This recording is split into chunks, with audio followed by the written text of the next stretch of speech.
On pourrait croire à une simple balade en forêt landaise ou encore à une partie de chasse aux papillons, mais il n'en est rien.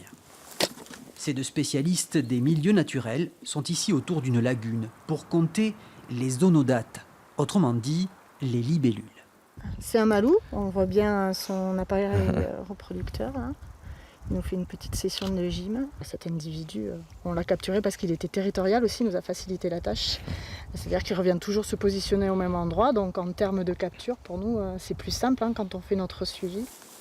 Un suivi très rigoureux et régulier, sur 50 mètres pendant 30 minutes et toujours au même endroit par la même personne.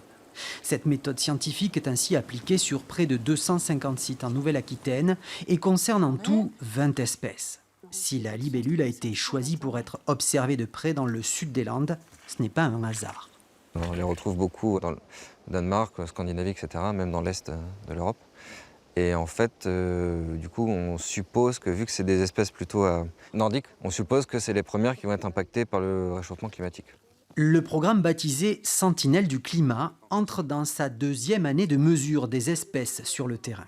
On mesure, mais on va aussi, dans le programme, essayer de faire de la modélisation pour pouvoir prédire les effets du changement climatique et faire des préconisations aussi. L'idéal, ce serait ça, de pouvoir faire des préconisations en termes de gestion. Mais d'ores et déjà, sur cette lagune et à l'échelle des Landes de Gascogne, l'observation des différentes espèces a permis de mettre en évidence l'implantation d'une libellule d'Afrique du Nord. Le changement climatique semble déjà affecter la biodiversité régionale.